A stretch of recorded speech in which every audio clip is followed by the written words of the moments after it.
1950s, major oil companies, including Shell, ExxonMobil, and Chevron, put a large amount of money into research concerning the effects of fossil fuel burning on the environment. They found significant correlations between human activity in fossil fuel burning and negative environmental consequences like polluted air, contaminated water, and a warming of the Earth's temperature. This research and conclusions were hidden and forgotten to keep the oil companies' dough rolling in. Scary news and damning evidence would be bad for business, so best to just nip that in the bud. Further research into the area of man's effect on the environment and the devastating effects of fossil fuel burning were discredited, ridiculed, smeared, and poo-pooed by those with enough power and influence to do the poo-pooing, all to protect their bottom line, of course. The massive power and influence included sway in major media like cable news, papers, figureheads, and celebrities, calling into question the seriousness of these eco-green, hippy-dippy tree huggers and showing just how cool it was to drive a big rig around. Come on, this shit is too cool and badass to give up. Ignore the nerd shit and burn, baby, burn. Fast forward to today. Evidence of man's effect on the environment is as conclusive as could be. Fossil fuels undoubtedly impact the environment in increasingly horrendous ways. Not only is water yucky and the temperature rising, but once-in-a-lifetime adverse weather like massive and catastrophic hurricanes, floods, and fires are occurring a bunch of times in a lifetime, hell, in a span of a year or two. As time goes on, it's becoming terrifyingly clear it might be too late to reverse this spiral into ecological destruction. We had the evidence and research for a while. We even have alternatives capable of putting us on a better trajectory as a species, but we lack a full commitment by those with power and influence. The short-term dough dividends are prioritized over the long-term survival of humanity itself. Why? If all this shit is so cut and dry, what's stopping us as humans from getting our act together? Well, I kinda just gave it away a sentence ago. Those in positions of overwhelming power and influence still have overwhelming power and influence. And instead of going all in on a solution to this problem, they honed and perfected a different strategy: obscurantism. Ecological devastation is so obvious that these guys would be ridiculous to deny it outright. So they don't. They throw out the term green every which way. They outline initiatives and time frames and protocols to portray a ostensible benevolence. But they know shit like this is about 70 years too late. Complete commitment has been crucial for years at this point, but they'll never do that. Best we can do is a vague 50-year slow rollout. It's the lesser evil compared to, nothing. The barely hidden nefariousness is the lack of commitment. It gives a shred of credibility to opponents of combating climate crisis by the half-assedness. It makes it seem like there is a debate here, and as with all free and fair debates, the answer lies in the middle somewhere between putting the word green on plastic bottles and extracting crude from your backyard. Somewhere between those two. But this shouldn't matter, you say. The evidence is right fucking there. We gotta get going already. Don't forget, the smiling devils donning a recycle symbol still cultivate the media apparatus, sowing seeds of doubt in the minds of the masses.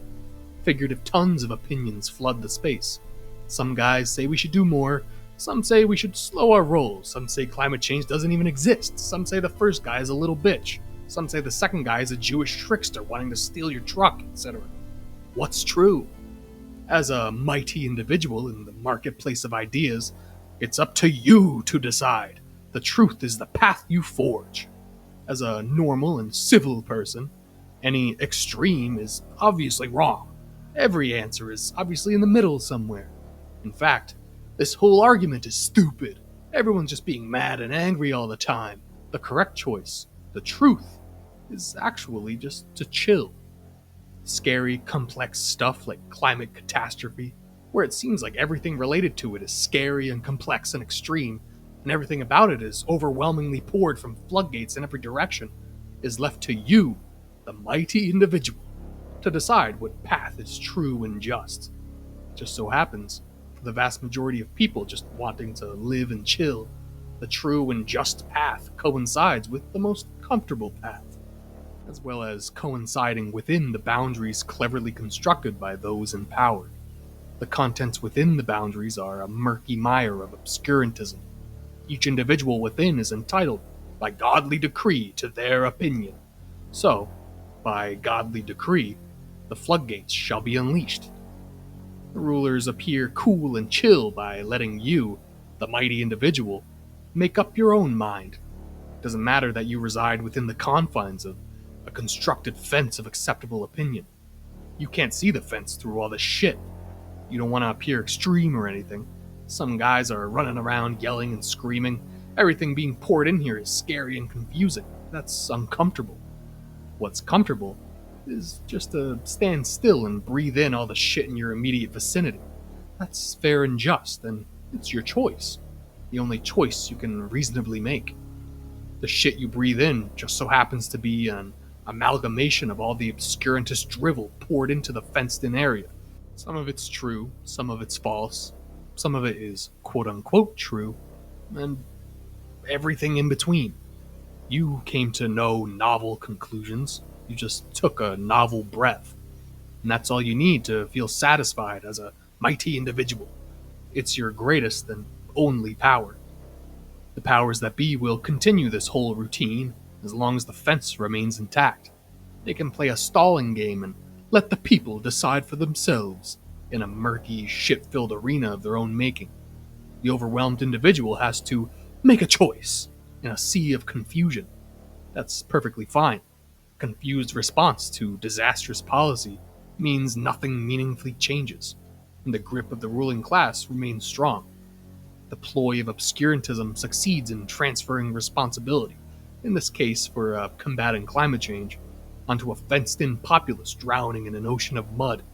Those in power, and ultimately responsible for this disastrous policy, succeed in appearing fair and concerned, whilst condemning the masses to certain extinction. But the harm isn't limited to people dying from floods or fires. The fenced-in cesspool devolves the entrapped into a miserable creature, most beneficial to the preservation of the cesspool dynamic itself. The Mud-Ridden Fool. The Mud-Ridden Fool embraces this hollow power of mighty individualism bestowed upon them. The fool ignores the fence surrounding the cesspool. In fact, they have completely forgotten that there was a fence, or, at worst, they think the fence is the crust lining their inner eyelids. The most supreme quality one can have in this maelstrom of perceived madness is normalcy and comfort. And what is normal and comfortable in this cesspool is mud. The sucking in of obscurantism is normal and comfortable. The prospect of fighting and breaking down the fence is absurd and hysterical. Things are scary out there. Things are overwhelming, and here, don't you want to escape from all this commotion and uncertainty? It is you, the hysterical radical, who makes problems here. For you use your mighty power just to rile yourself up. The mud-ridden fool sucks in the filth of their immediate vicinity, excretes the synthesized slop as their own, and celebrates this process as reasonable and normal. In the case of climate change, the fool sucks in evidence to their left of human impact on environmental devastation and fossil fuel burning, raising global temperatures, and he also sucks in opinions of slow-rolling the policy needed to combat it. And from their right, oil money funded propaganda of it all being a myth or not a big deal. There's also neo-Nazi rhetoric of climate change being a Jewish ploy to control you, and gallons upon gallons of obscurantist mud poured into the arena. The fool, valuing comfort, averages out all this input to avoid any accusations of histrionics. The synthesized slop? Well, maybe some bad shit is happening to the Earth, but we can't force any actions that are too crazy. The result of this? Business as usual. Rest assured, we have initiatives and time frames aimed at doing something, but it isn't anything too crazy, don't worry. Environmentally harmful policy continues. Certain extinction marches onward. The fence remains intact, and you get a little sticker rewarding you for being such a reasonable, moderate little guy. Satisfied with your psychic consolation, you don't notice how the earth continues to burn, and the right side of the cesspool is growing and getting filthier. Let's move on to another debate or controversy in this cesspool. Vaccination was invented and implemented to combat the rampant diseases plaguing mankind for thousands of years, particularly in the 19th and 20th centuries, with smallpox, measles, polio, and tuberculosis wreaking havoc and killing millions. Over centuries of development, research, and usage, vaccines have eradicated or nearly eradicated many diseases that just decades prior were responsible for countless deaths. The mechanism of action for most vaccines is relatively simple. It activates the immune system via an immunogen, which can neutralize an infectious agent or greatly diminish the effects of an infectious agent. As with any medication or treatment, complications may arise, and none are 100% safe for every single person, but the possibility of severe side effects from vaccines are slim to none. At the very least, a hyperinfectious and deadly pathogen like smallpox is a far worse option than a 1 in a million chance of some side effect from a vaccine, and this risk is well worth the eradication of diseases that have claimed the lives of millions.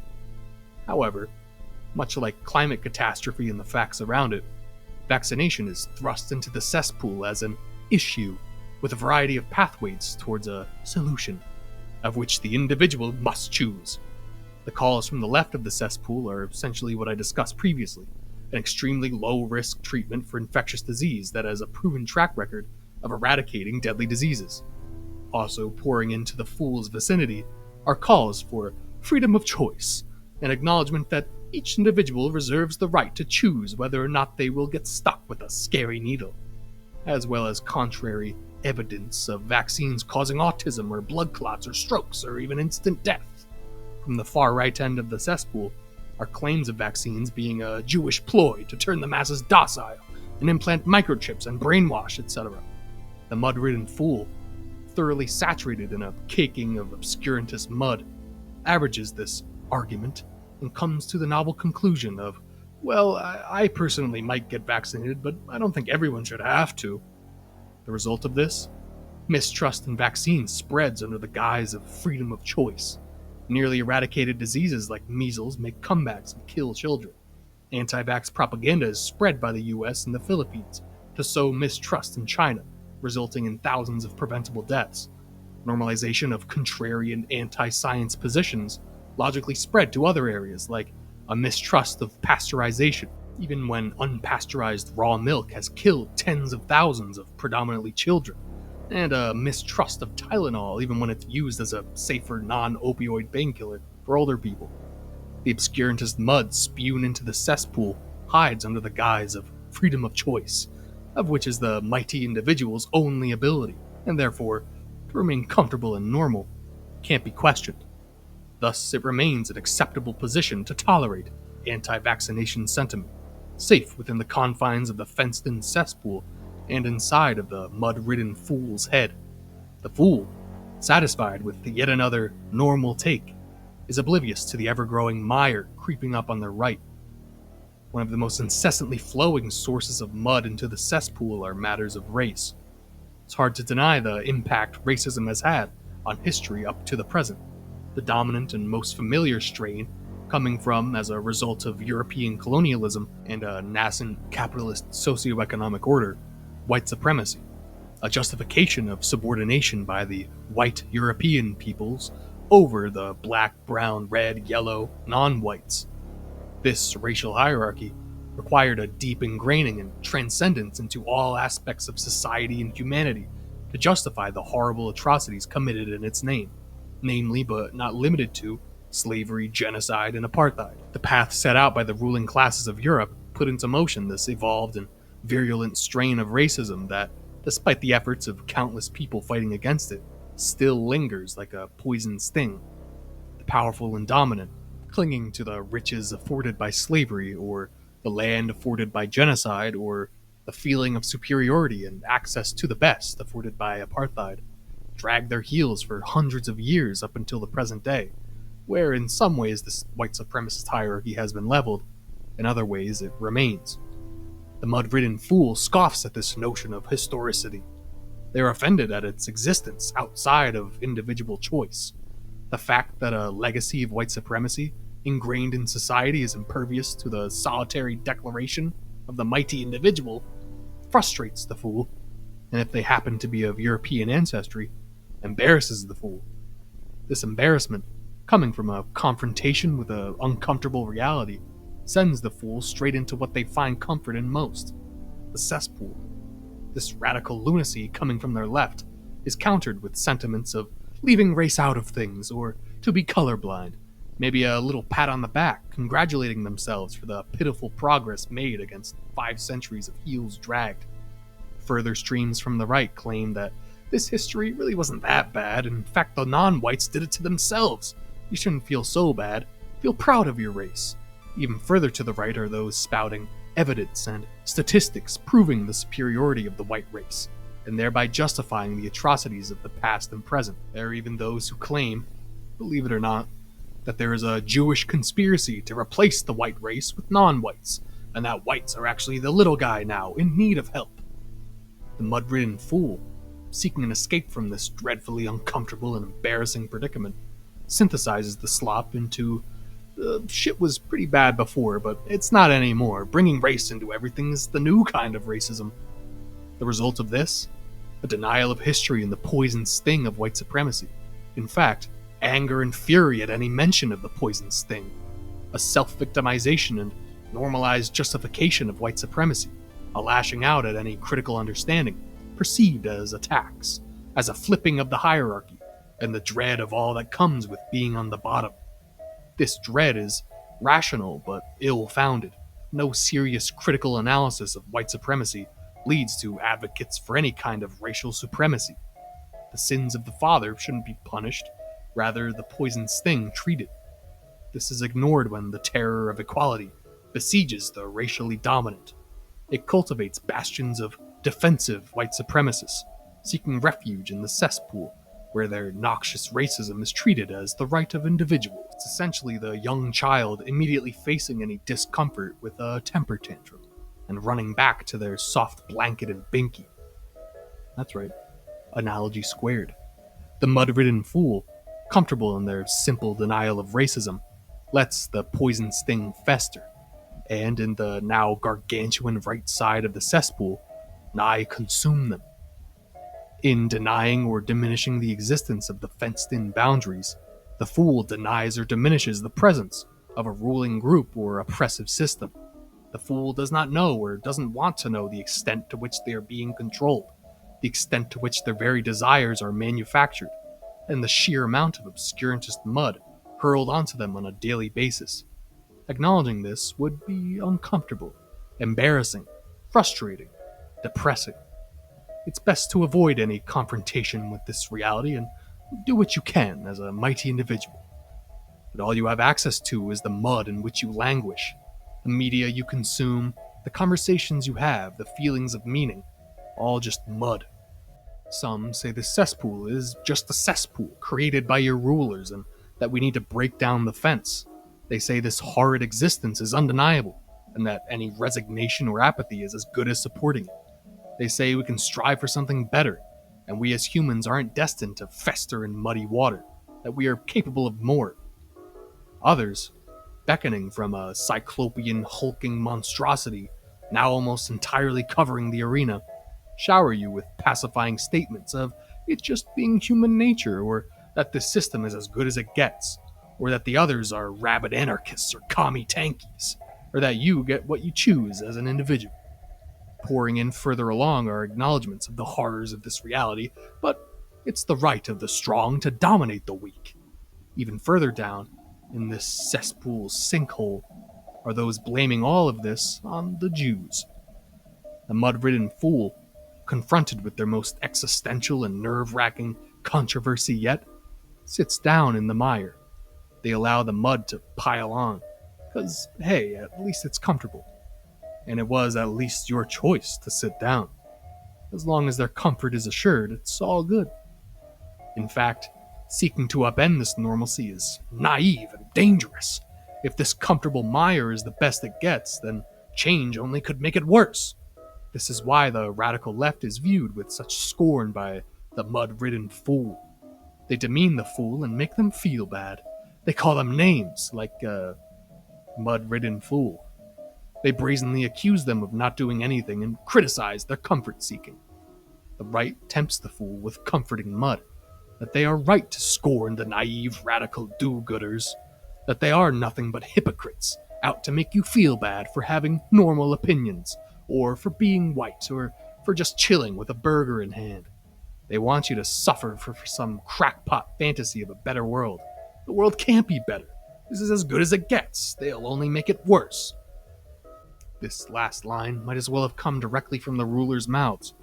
The fence is secure, the water is nice and muddy, and there's no shortage of fools content to wallow, and content to be exploited. The fool may find themselves gently floating down a stream of muddy water towards the sinkhole on the right side of the cesspool, or find themselves ambivalent to the tidal wave crashing down on them. This side makes them feel better about themselves. It makes it easy to feel comfortable confronting issues like climate change or anti-science sentiment or white supremacy or capitalist exploitation or gun violence or genocide or meat farming or desperate poverty or militaristic policing or free speech crackdowns or the very muddy water downpouring into this cesspool. All this shit is overwhelming. But some say it's not that bad, so let's meet in the middle and just chill. The rulers love this response. They find it awesome how much shit they can convince the mud-ridden fool is actually normal. And congratulations, fool. You appear to be a moderate person. Well done. The prevention of the destruction of the earth is lost in the mire. The eradication of infectious disease is lost in the mire. The ending of racial supremacy is lost in the mire. The key to your very desires and humanity is lost in this mire. But you, the mud-ridden fool, felt comfortable in this cesspool.